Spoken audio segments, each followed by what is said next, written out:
Welcome to another segment in the life and times of Chris Walker. Why you're still listening, I've got no fucking clue. Today, I will share with you the tale of why my parents banned me from eating pears for all eternity. When I was a young lad, I had developed a habit of gorging myself on anything and everything that tasted good simply because my body could handle it. Pizza? At 14, I could eat a large in a single sitting, have a snack a few hours later, and go for a run. I was fine. Never bothered me. Eggnog? My record is 1.5 quarts, and I only stopped because a buddy of mine started vomiting after 2, and I didn't feel like wasting good eggnog.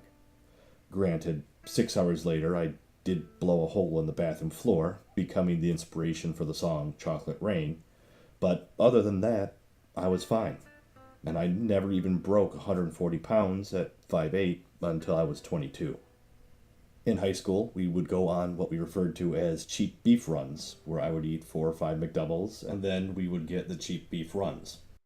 The point is, I thought I was invincible.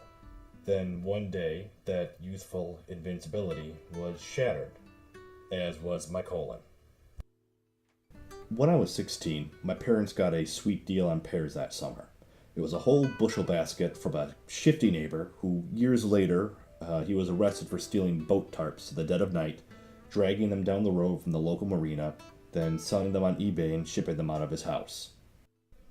About a week after we got that bushel basket, my grandfather had a minor but unexpected medical procedure, so we packed everything up and prepared to take a trip from Mexico, New York to Binghamton, New York via Route 81. That's about a 4-hour ride if you include explosive ship breaks. While we began packing up, my mother asked me if I would get rid of the bushel of pears so they didn't go bad and stink up the kitchen. I, for some reason, took that as I was supposed to eat them. So I ate somewhere between a dozen and 15 of the pears. Whole things, everything except for the stem. About 20 minutes into the trip, I let one of those silent hot farts go. The type that sear every orifice they come into contact with like a hot griddle. And immediately my sister screams, "Mom, Chris farted and it hurts!" My mother, being familiar with my sister's dramatic nature and our sibling rivalry, turns to me and responds, "Lila, don't be dramatic. Oh my God, Chris!" And of course my dad laughs in utter delight. 10 minutes go by, and I set another one free. My sister yells at me, and my mom tells me to knock it off. My dad and I are laughing hysterically, and he decides to lock the windows, then turn the heat up on high until Mom threatens to leave him. The third fart, about an hour into the trip, Dad's laugh is not nearly as enthusiastic as it once was. About an hour and a half into the trip, Dad turns and says, "Chris, this isn't funny anymore. You're making your mother sick." As I'm still farting, like the air is still coming out of my fluttering sphincter as we're making eye contact and he's scolding me. I tell him, "Dad, something is wrong. I can't stop." Mom asks me if I was sick, and I tell her no. She asks if I ate anything weird. I tell her 15 pears. She freaks out and calls me an idiot. Dad agrees I did not do a smart thing. My sister smirks at her inherently superior decision-making skills. I fart and everyone gags. It's now 2 hours into this trip from hell, and there's a tight knot in the pit of my gut. It hurts so bad as my insides are trying to figure out how the fuck to deal with all these pears. I tell Dad that I need the next rest stop or something very bad is gonna happen. He tells me it's 10 minutes away, and my colon goes, "Best I can do is 8. Why my colon has affected the vocal profile of a veteran chain smoker is just one of the universe's many mysteries. Now I am pouring sweat at this point, and shaking as a painful ball of tension shifts inside my gut.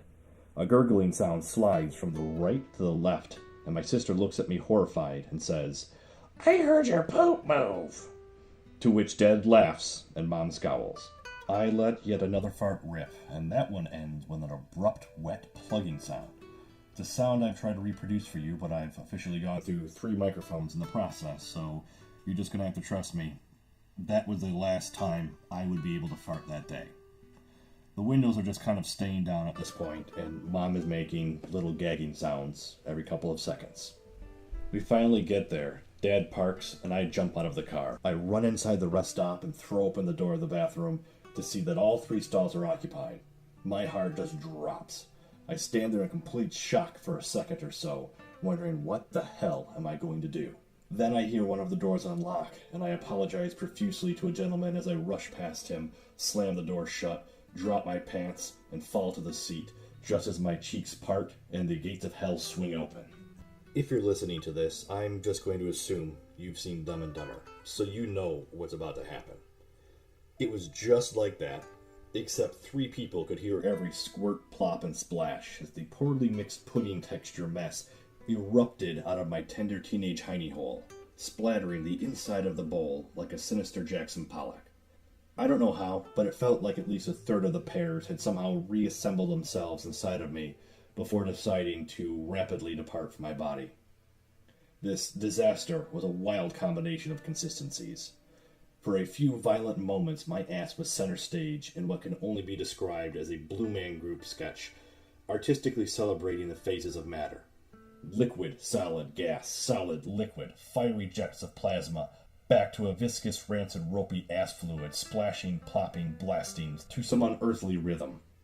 Gasps were heard inside the restroom, followed by muffled laughter, as 30 seconds of plops and periodic flushes rang out. I was so afraid it would stack up and touch my balls, I kept flushing the toilet every few seconds. I sat there for 20 minutes, wringing the last of Satan out of my anus until my dad came in and asked if things were okay. I cleaned up and we got back in the car. We rode in silence for the remainder of this trip. To this day, my parents won't keep pears in the house.